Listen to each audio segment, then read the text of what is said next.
وہ اتنا زیادہ ہے اور اتنا کہ اس جو انہوں نے تھوڑی سی انکرجن کی ہے یوکرین نے کرسک کے ریجن میں، اس سے کوئی اتنا فرق ایونچولی نہیں پڑتا روس کو، لیکن روس کے لیے بہرحال اپنی ڈومیسٹک پبلک اوپینین کے لیے بڑا ضروری ہے کہ وہ یوکرین کو واپس بھیجیں، اسے ان علاقوں سے نکالیں۔ اب president prime minister Modi Ukraine پہنچ گئے کل، اور اس کے بعد ایک بڑا ڈیٹیلڈ مشترکہ اعلامیہ بھی ایشو ہوا۔ بالکل، میں اس پہ تھوڑی سی بات کرنا چاہوں گا، کیونکہ یہ دورہ اس میں کوئی شک نہیں ہے کہ بھارت اس کو اس طرح نہیں دکھانا چاہتا دنیا کو، لیکن کل میں بھارت کے جو منسٹر فار ایکسٹرنل افیئرز ہیں ڈاکٹر جے شنکر، ان کی پریس کانفرنس دیکھ رہا تھا یوکرین میں، جس میں وہ توجیحات پیش کر رہے تھے، تعویلات پیش کر رہے تھے کہ جی ہمارے تو روس کے ساتھ بھی تعلقات بڑے زبردست ہیں اور ہمارا جو ہے یوکرین کے ساتھ بھی بڑے زبردست ہیں۔ بھاسی صاحب، سوری ٹو انٹرپٹ، آئی نو آپ بہت ڈسٹرب ہوں گے، لیکن از اٹ اے ہپوکریسی اور ڈپلومیسی؟ ایکچولی میکیویلین ڈپلومیسی، جو میکیویلین وے آف ڈپلومیسی ہے نا، وہ تو ہپوکریسی ہی ہے، لیکن اب وہ آپ میکیویلین ڈپلومیسی یا قاتلین ڈپلومیسی کرتے ہیں، کیا کرتے ہیں، وہ ایک الگ ایشو ہے، لیکن مودی صاحب سے ہم کچھ بھی توقع رکھ سکتے ہیں، کیونکہ وہ میکیویلین بھی ہیں اور ساتھ میں چانکیہ جو قاتلین فلسفے سے ہی بڑا عمل درآمد کرتے ہیں۔ اچھا، اب کمنگ ٹو دا پوائنٹ، جو ہے مودی صاحب پہ بہت پریشر تھا امریکہ کا، اس میں کوئی شک نہیں ہونا چاہیے، کیونکہ جب یہ 9 جولائی کو روس گئے تھے، اور روس میں جو ان کا وزٹ تھا وہ ان کا ایک اینول سمٹ ہر سال ہوتی ہے، تو وہ 22ویں اینول سمٹ تھی روس اور بھارت کے درمیان، لیکن روس کا 9 جولائی کو وزیر اعظم مودی کا جانا it self was a big thing, because جنگ ہو رہی تھی، اور اسی دن اگر آپ کو یاد ہو تو جب یہ وزٹ ہو رہا تھا تو یوکرین کے صدر زیلنسکی نے ایک بڑا سخت ٹویٹ کیا تھا ایکس پہ، جو انہوں نے پوسٹ ڈالی تھی، اس میں یہ لفظ تھے کہ میں ایک لحاظ سے مجھے سمجھ نہیں آ رہی کہ کس طرح میں اسے ایکسپلین کروں کہ جو دنیا کی سب سے بڑی ڈیموکریسی کا لیڈر ہے وہ اس وقت ایک انٹرنیشنل وار کرمنل سے ملنے جا رہا ہے۔ تو یہ تھا لینگویج، یہ لینگویج تھی زیلنسکی صاحب کی، تو ہی واز ویری ڈسٹربڈ کہ یہ کیوں پرائم منسٹر مودی اس وقت روس کا دورہ کر رہے ہیں۔ تو یہ تحفظات بھی امریکہ نے دور کر دیے۔ تو امریکہ کی جانب سے بھی جو ان کے سفیر ہیں بھارت میں، گارسیٹی، انہوں نے بھی 1-2 ایونٹس تھے تھنک ٹینکس میں، انہوں نے بھی کہا کہ جی جو کانسیپٹ ہے نا، جو بھارت کہتا ہے کہ ہمیں اسٹریٹجک اٹانومی چاہیے، تو اس زمانے میں کوئی اسٹریٹجک اٹانومی، جب وار کی سچویشن ہوتی ہے تو اس میں اسٹریٹجک اٹانومی نہیں ہوتی، آپ کو ایک طرف کھڑا ہونا پڑتا ہے، غلط اور صحیح کے درمیان آپ کو تمیز کرنی پڑتی ہے، کیونکہ اس وار میں بقول ان کے رشیا نے حملہ کیا ہے، ایگریسر ہے، اس وجہ سے آپ کو روس کے ساتھ نہیں کھڑا ہونا۔ تو جو اسٹریٹجک اٹانومی کا کانسیپٹ ہے جو بھارت لے کر چلتا ہے کہ جی وہ اپنے انٹرسٹ میں کام کرتا ہے، وہ امریکہ کے ساتھ بھی تعلقات رکھنا چاہتا ہے اور اس کے تعلقات روس کے ساتھ بھی ہیں، تو اس وجہ سے وہ کوئی پوزیشن نہیں لے سکتا۔ لیکن زیلنسکی صاحب نے کافی، اگر آپ اس جوائنٹ اسٹیٹمنٹ کو پڑھ لیجئے نا، تو اس میں کافی کچھ ہے جو کہ ان بٹوین دا لائنز ہمیں بتاتا ہے کہ زیلنسکی صاحب کس قدر ناراض ہیں، اور امریکہ، ٹھیک ہے امریکہ کے پریشر میں یہ وزٹ ہو گیا، تھوڑا سا بیلنس کرنا چاہتے تھے پرائم منسٹر مودی جولائی کے وزٹ کو۔ اب دیکھیں، مثال کے طور پر میں آپ کی توجہ دلوانا اس طرف ملحوظ کرنا چاہتا ہوں کہ یہ جو جوائنٹ اسٹیٹمنٹ ہے، اچھا جوائنٹ اسٹیٹمنٹ سے اگر آپ یہ پڑھیں گے نا تو آپ کو یہ لگتا ہے کہ یہ بائیلیٹرل وزٹ تھا، کیونکہ اس میں باتیں زیادہ تر جو ہیں نا اس اعلامیے میں وہ بائیلیٹرل وزٹ کے حوالے سے ہو رہی ہیں کہ ہم کلچرل کوآپریشن، تو اکنامک کوآپریشن، تو ڈیفنس کوآپریشن، یہ ساری چیزیں کریں گے۔ تو بھارت کا بھی یہی مقصد تھا کہ اس کو اسی طرح ہی پروجیکٹ کیا جائے، کیونکہ یہ بائیلیٹرل وزٹ ہے، کیونکہ جب سے یوکرین کو آزادی ملی ہے 1992 میں، یہ کسی بھی بھارتی وزیر اعظم کا پہلا دورہ ہے یوکرین، تو اس لیے وہ اسی کو اس طرح ہی پروجیکٹ کرنا چاہ رہے تھے کہ یہ ایک بائیلیٹرل وزٹ ہے، اور اس کو اس تناظر میں نہ دیکھا جائے کہ رشیا یا یوکرین کی وار کے تناظر میں ہے، یا ہم نے چونکہ رشیا کا وزٹ کیا تو اس لیے ہمیں یوکرین آنا پڑ رہا ہے، یا اس کو اس طرح بھی نہ دیکھا جائے کہ ہم امریکہ کے پریشر میں یہاں پہ آئے ہیں. تو اس لیے اگر اعلامیہ آپ پڑھیں گے تو آپ کو یوں ہی محسوس ہوگا کہ انہوں نے صرف بائیلیٹرل ایشوز پہ ہی بات کی اور کوئی بات نہیں کی. لیکن ایک بڑی انٹرسٹنگ جو اس میں بات ہے وہ لگتا یہی ہے کہ جب زیلنسکی اور مودی کی ملاقات ہوئی تو زیلنسکی صاحب نے اپنے تحفظات کا بھرپور اظہار کیا، ان کو کنوے کر دیا کہ جی ہم آپ سے کوئی زیادہ خوش نہیں ہیں. گو کہ اس اعلامیہ کا جو پیراگراف 6 سے لے کر 11 تک وہ بڑے امپورٹنٹ ہیں، ان دا سینس کہ ایک تو یہاں پہ وہ ساورنٹی کی بات کر رہے ہیں، ٹیریٹوریل انٹیگریٹی کی بات کر رہے ہیں کہ یہ سارا واپس ہونا چاہیے، اور جو بھی ہے جو ایک ہوتا ہے گھسے پیٹے الفاظ جو ہم وہ شام دیکھتے رہتے ہیں. اور پھر جو مودی صاحب نے آج کل ایک لائن لی ہوئی ہے کہ یہ جی جو زمانہ ہے نا، یہ ہمارا دور جو ہے یہ جنگوں کا دور نہیں ہے، یہ ہر چیز پیسفلی ہونی چاہیے. بات کون کر رہا ہے؟ مودی صاحب دی گریٹ. ہاں مودی صاحب یہ باتیں کر رہے ہیں جو پاکستان کو صبح شام دھمکیاں دیتے ہیں کہ ہم آپ کو اندر گھس کر ماریں گے، اور جب ان سے کہا جاتا ہے کہ آپ پیسفلی کشمیر کا تنازع اس کو حل کریں تو اسے بات ہی نہیں کرتے. وہ کہتے ہیں کہ جی اب تو ہم آزاد جمہور کشمیر بھی آپ سے لیں گے اور بائی فورس لیں گے. تو یہ ایک ڈپلیسٹی جو آپ نے کہا کہ ڈپلومیسی ہپوکریسی ہے، دونوں ہی ہے، ساتھ ساتھ چلتے ہیں. ڈپلومیسی ایکچولی ڈپلومیٹ بھی دیکھیے نا کہ ایک بڑا ایسا ورلڈ آگے، ایسا پروفیشن سمجھا جاتا ہے جس میں لوگ سمجھتے ہیں کہ اگر یہ عام زندگی میں ڈپلومیٹ جو ہوتے ہیں عام زندگی میں بھی جھوٹ بولتے رہتے ہیں، اتنے عادی ہو جاتے ہیں جھوٹ بولنے کے. حالانکہ ایسی کوئی بات نہیں ہے، ایسی کوئی بات نہیں ہے، کیونکہ میں جو ڈپلومیسی سمجھتا ہوں نا وہ میکیویلین نہیں سمجھتا.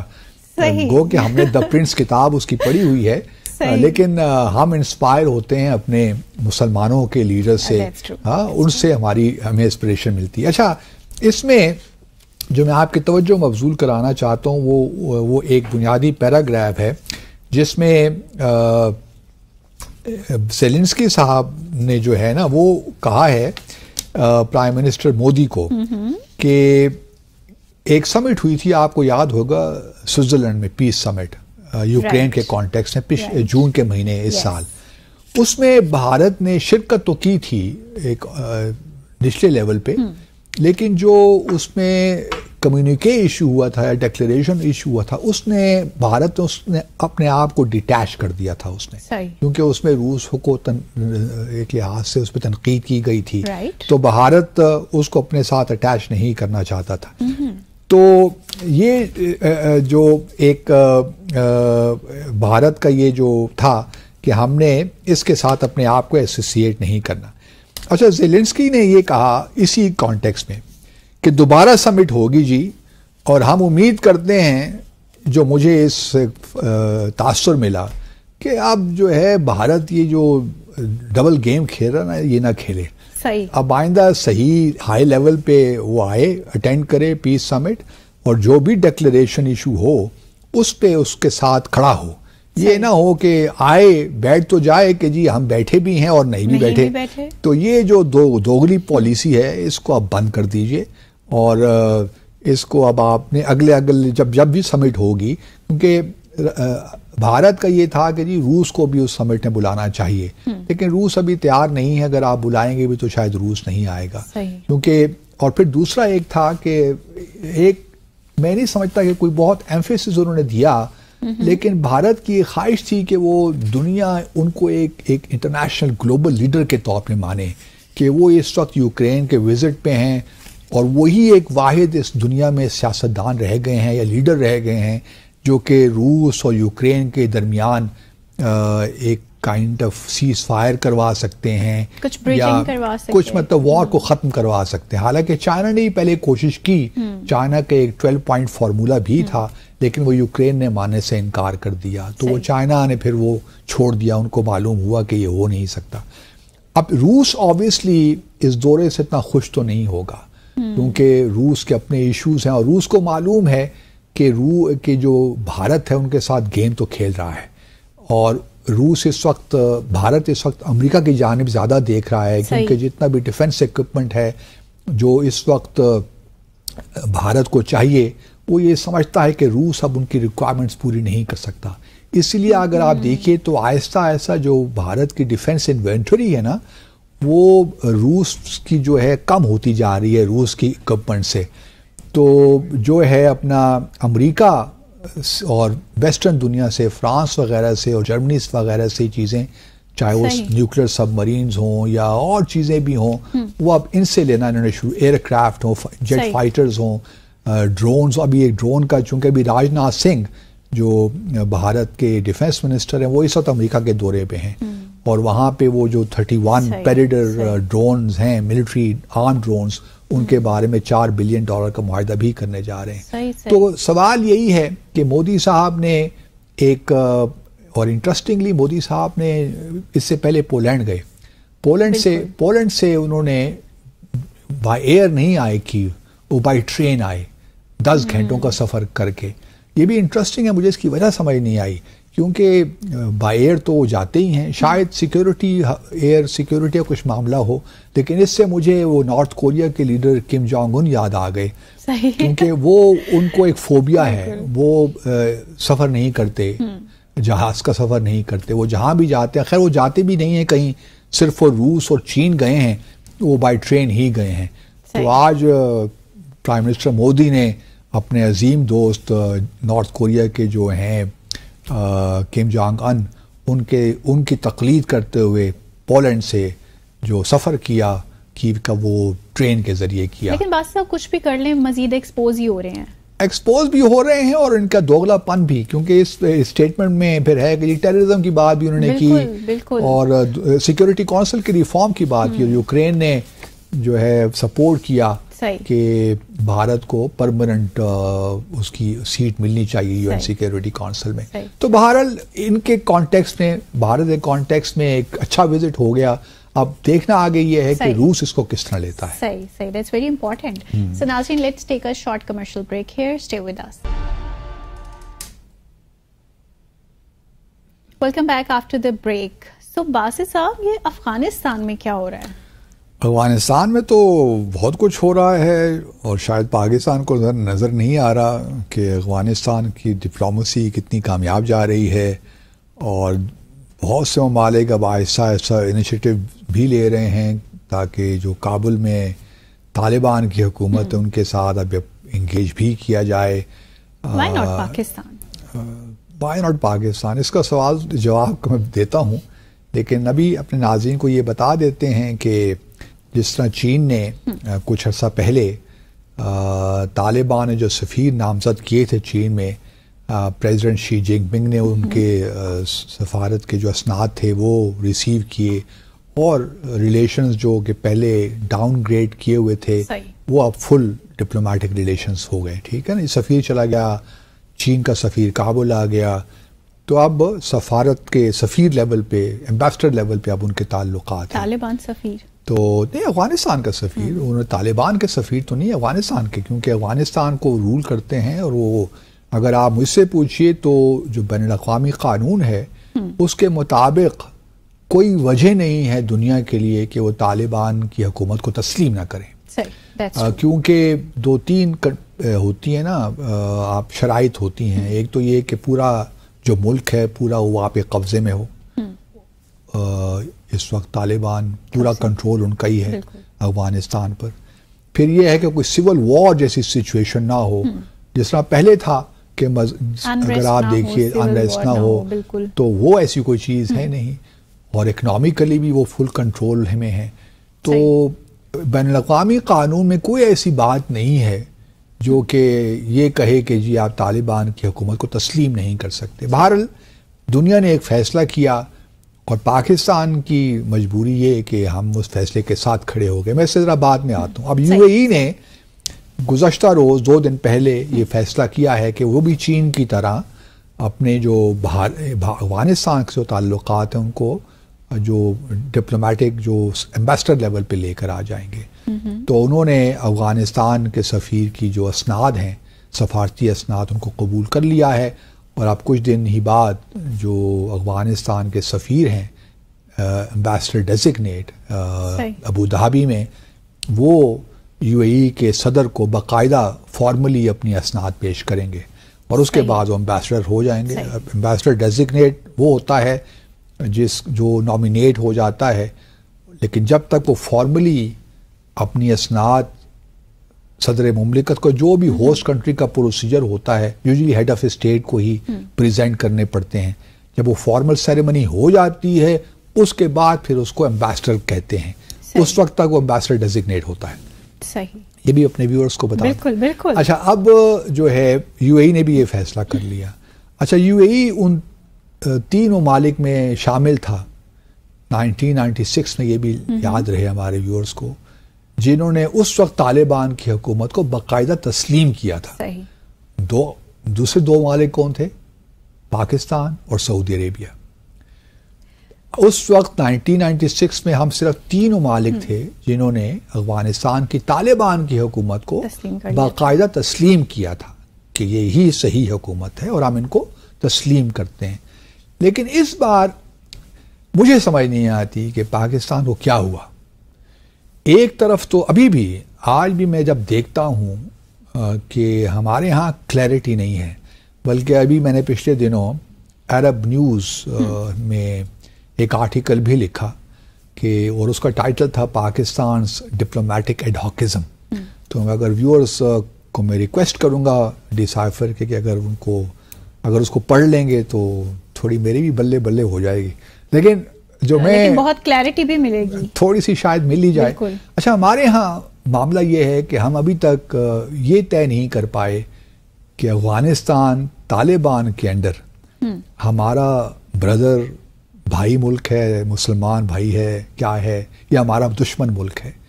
کیونکہ ہم ایک ہی سانس میں 2 باتیں اسی قسم کی کر دیتے ہیں. جہاں ایک طرف ہمارے آرمی چیف ان سے ریکویسٹ کرتے ہیں، ایک اچھا فارمولیشن میں، ریکویسٹ تو نہیں کہ کہوں گا، لیکن ایک اپروچ کرتے ہیں، ریچ آؤٹ کرتے ہیں کہ جی آپ ہمارے ساتھ مل کر چلیں، ہم ایک دوسرے کی مدد کرتے رہے ہیں ماضی میں، آپ ہمارے انٹرسٹ کو دیکھیں، ہم آپ کے انٹرسٹ کو دیکھیں گے. یہی طریقہ ہے نا. بالکل. جب آپ پیٹرنائزنگ ہو جاتے ہیں کہ جی وہ ہمارا چھوٹا بھائی ہے تو پھر مسائل ہو جاتے ہیں. کیونکہ وہاں کا جو کلچر ہے نا، اس کو سمجھنا چاہیے کہ طالبان کا سوچنے کا انداز کیا ہے، کس طرح. اور جو لوگ میری طرح پشاور میں رہتے ہیں، جن کا تعلق اس علاقے سے ہے، جو تقریباً ہر سال ہی افغانستان جاتے رہے ہیں، ہم جانتے ہیں کہ کس طرح یہ آپریٹ کرتے ہیں یا ان کا سوچنے کا انداز کیا ہوتا ہے. اور آپ پھر اسی حساب سے اپنی سفارتکاری میں نیوانسز ڈالتے ہیں. صحیح. سفارتکاری دیکھیے آل نیوانسز ہیں، بلیک اینڈ وائٹ میں چیزیں نہیں ہوتی، زیادہ تر چیزیں گرے ایریاز میں آپریٹ کرتی ہیں. اور دنیا کا یہ اصول ہے صرف ڈپلومیسی میں کیا، جو مینیکین ایک تھاٹ ہے نا، جو ہم بائنریز بنا دیتے ہیں، وہ کام نہیں کرتی. تو سوال یہی ہے کہ پاکستان نے جو سب سے بڑی غلطی میرے نزدیک ہوئی، کیونکہ جب طالبان نے ٹیک اوور کیا 15 اگست 2021 کو، ان کی کچھ توقعات تھیں آپ سے کہ آپ لیڈ کریں گے ایک لحاظ سے، جو ایفرٹ ہے کہ دنیا کو یہ باور کروائیں گے کہ طالبان کو ریکگنائز کر لیں ایز اے گورنمنٹ. لیکن ہم نے یہ کیا کہ ہم نے اپنے آپ کو ریجنل یا جو اس علاقے جو OIC ہے، اپنی پوزیشن ان کے ساتھ ایسوسیٹ کر دیا. کہیں اور انگیجمنٹس ہو گئی ہماری، مطلب انگیجمنٹ سے مراد یہ کہ ہم نے اپنے آپ کی اپنی اسپیس کم کر دی. صحیح. ہم نے، اور سفارتکاری میں اسپیس کم نہیں کرنی ہوتی، اسپیس بڑھانی پڑتی ہے. ہم نے یہ کہہ کر کے کہ جو ریجن ڈیسائیڈ کرے گا، جو دنیا ڈیسائیڈ کرے گی، ہم بھی وہی کریں گے.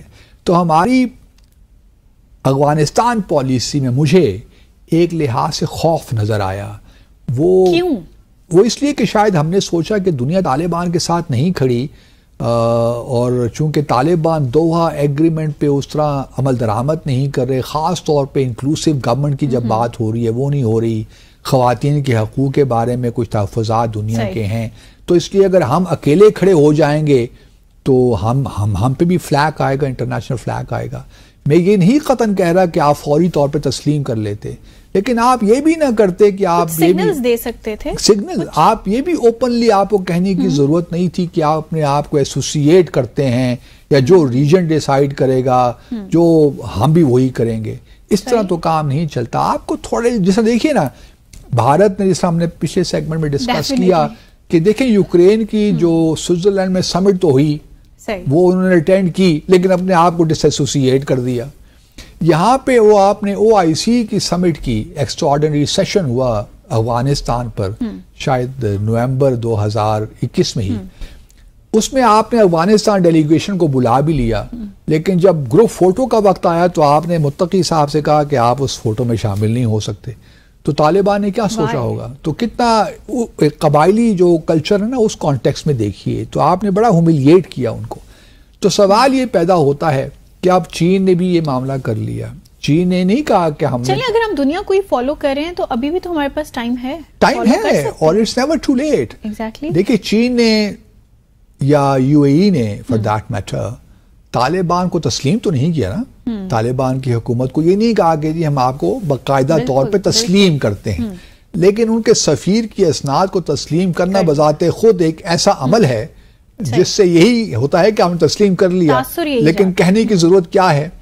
آپ بھی یہی کام کر سکتے تھے اور چین سے پہلے کر سکتے تھے اگر آپ تھوڑا سا کریٹو تھنکنگ اگر آپ کی ہوتی. ہمیں منافقت چلیے منافقت تو میں نہیں, آپ بعض اوقات آپ دیکھیے کوشچن یہ ہے کہ چلیے آپ نے خود نہیں سوچا. میں نے دیکھے میں 3 سال سے یہی کہہ رہا ہوں کہ چین کے ساتھ آپ میں 16 اگست سے یہی کہہ رہا ہوں کہ جو کام یہ آپ نے افغانستان پہ کرنا نا چین کے ساتھ کوآرڈینیٹ کیجئے.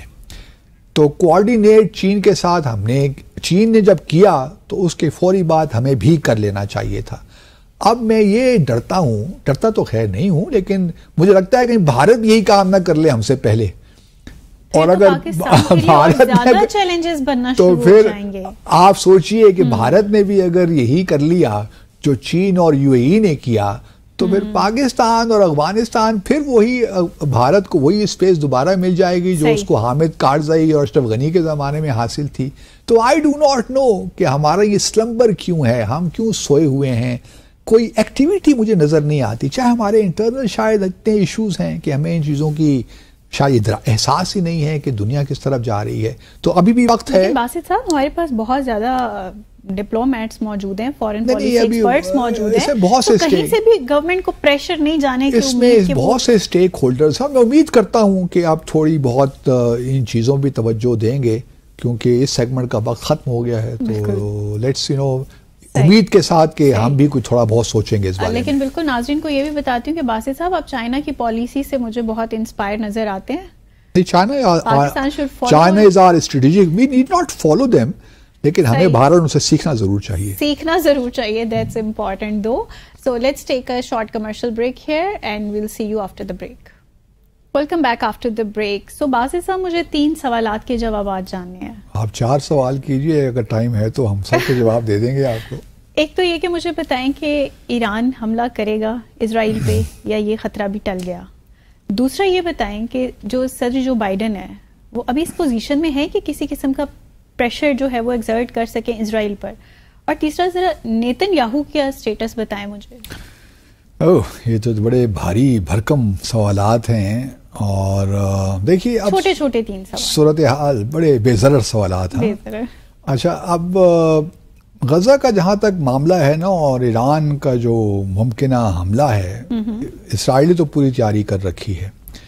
جس طرح میں نے پہلے بھی کہا تھا کہ ایران کو اتنا زیادہ دلچسپی نہیں رکھتا کہ وہ اپنے آپ کو اس جنگ میں دھکیلے. میرا پرسپیکٹیو تھوڑا سا ڈیفرنٹ ہے. آپ کا کیا ہے؟ چھوڑنے نہیں والا. کیا کرے گا؟ Let's see, wait and watch. نہیں, میرا اپنا خیال یہ ہے, اور میں دعا کرتا ہوں کہ آپ درست ہو. میرا اپنا خیال یہ ہے کہ شروع دن سے لے کر ابھی تک ایران جو ہے وہ اس موڈ میں نہیں ہے کہ اپنے آپ کو انوالو کرے اس جنگ میں. صحیح. وہ بس اسی حد تک ہے کہ جو اس کے الائز ہیں, نان گورنمنٹل الائز, چاہے وہ حماس ہو, حزب اللہ ہوں, یا ملیشیاز ہوں عراق میں, سیریا میں, یا ہوتیز ہوں یمن میں, انہی کے ذریعے پریشر بلڈ کرے اسرائیل پر. صحیح. جب اس کے اپنے سفارت خانے میں ڈماسکس میں حملہ ہوا جس میں بہت سے ریولوشنری گارڈ سے کمانڈر بھی مارے گئے، تو اس وقت اس نے حملہ کیا. لیکن وہ بھی ہم نے دیکھا کہ اسرائیل نے جو نقصان ہونا چاہیے تھا وہ نقصان وہاں پہ نہیں ہوا.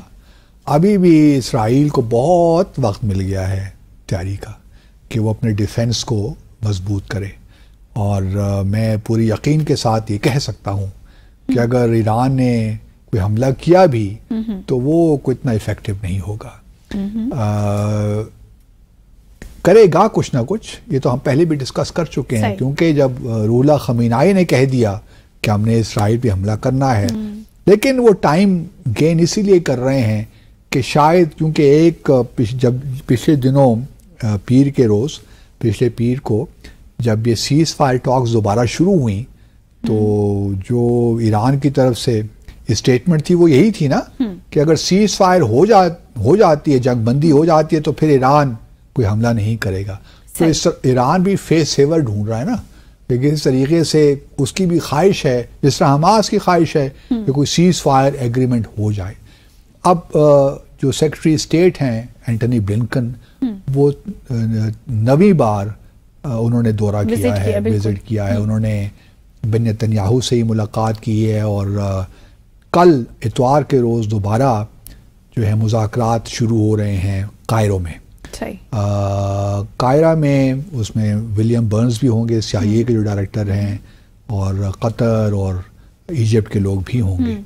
تو سیز فائر جو اس وقت ہے وہ اسرائیل نے تو یہ اندیا دیا ہے، کیونکہ جو بائیڈن کا اوریجنل پلان تھا نا وہ تو ختم ہو گیا. اب اس کو تھوڑا سا ٹویک انہوں نے کیا ہے کہ تھوڑا سا اسرائیل کو اکوموڈیٹ کریں، اور خاص طور پہ جو رفح کا کراسنگ پوائنٹ ہے، کیونکہ حماس کی یہ پوزیشن اس وقت یہ ہے کہ اسرائیلی فورسز تمام غزہ پٹی کو خالی کریں، لیکن اسرائیل وہ کرنے کو تیار نہیں ہے، کیونکہ کوئی ایک سٹیپ لینے کو بھی تیار نہیں، وہ اس لیے تیار نہیں ہے نا کہ کیونکہ ان کی پوزیشن یہ ہے کہ جب تک ہمیں حماس کا خاتمہ نہیں کر دیتے ہم تو یہ جنگ جاری رکھیں گے. اور حماس کے ساتھ اگر یہ ایگریمنٹ کریں گے تو اس کا مطلب کیا ہوگا کہ حماس ختم ہو گئی ہے. اس کا مطلب یہ کہ Hamas is very much there, جس کے ساتھ وہ cease fire agreement Palestinian authority کے ساتھ تو نہیں کریں گے نا، وہ تو حماس کے ساتھ ہوگا. تو یہ معاہدہ اٹ سیلف ول شو کہ Israel has failed in its objective to decimate. Netanyahu کی سٹینڈنگ کہاں ہے پھر؟ نتنیاہو کی تو یہی سٹینڈنگ ہے نا کہ وہ اس سارے معاملے کو کنفیوز کر رہے ہیں. وہ ایک طرف کہتے ہیں کہ جی ہم رفح پہ چلیے کچھ اکوموڈیٹ کر دیں گے بائیڈن کے کہنے پہ، کیونکہ اس وقت دیکھیے اسرائیل کو بھی نتنیاہو کو بھی معلوم ہے کہ بائیڈن از ویک.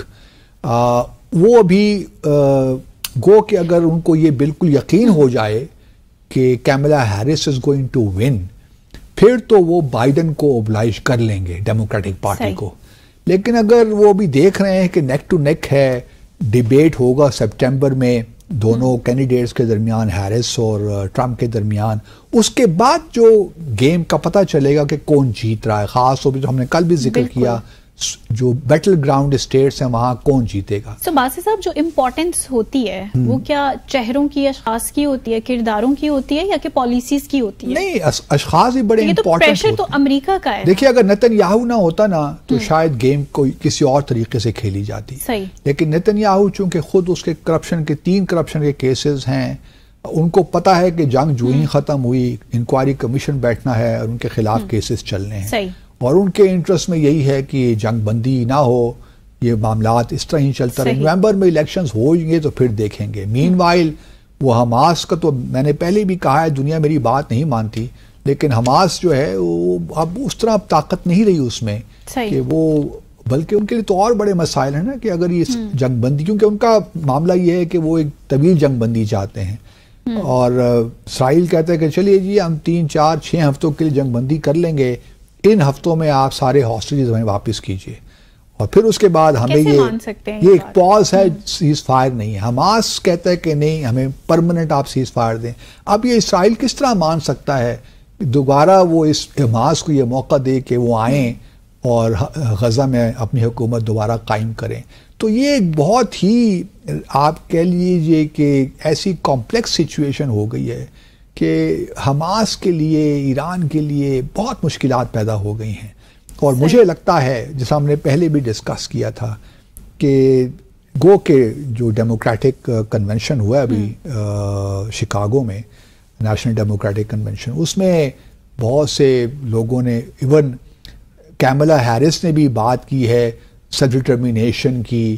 یہ ساری ایک لحاظ سے آپ کہہ سکتی ہیں کہ انتخابات کے لیے تقاریر ہیں. جس طرح ہمارے یہاں بھی جو تقریر کرتے ہیں نا کہ ہم 200 یونٹ مفت دے دیں گے، 300 یونٹ مفت دے دیں گے، نیک کو ختم کر دیں گے، یہ کر دیں، اسی قسم کی یہ بھی تقریر تھی تاکہ جو مشیگن میں 4 لاکھ عرب امریکن کمیونٹی اس کا ووٹ حاصل کر سکیں، کیونکہ وہ تو یہ ایک الیکٹرل ریٹرک، الیکشن کا ریٹرک ہے. اس وجہ سے میں یہ نہیں دیکھ رہا کہ یو ایس کی پالیسی میں بہت فرق آئے گا. لیکن یہ یاد رہے کہ اگر ٹرمپ آ گئے تو اسرائیل کو ایک بوسٹ ملے گا، نتنیاہو کو بوسٹ ملے گا، کیونکہ امریکہ، ٹرمپ وہ شخص ہیں جنہوں نے جو اپنا سفارت خانہ ہے امریکہ کا وہ بھی جیروسلم شفٹ کیا اور اس کے علاوہ انہوں نے ابراہیم ایکارڈز بھی کیے. بہت پریشر انہوں نے بلڈ کیا عرب دنیا پہ، اور ایران پہ جو ہے پریشر زیادہ آئے گا.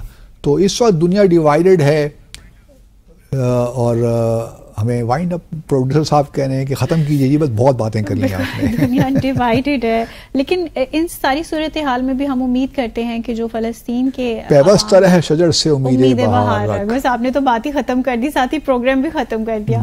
ناظرین، اسی کے ساتھ ہی آج کے پروگرام کا وقت یہاں اختتام پذیر ہوا چاہتا ہے. اپنا خیال رکھیے گا، ہمیں دعا میں یاد رکھیے گا. خدا حافظ.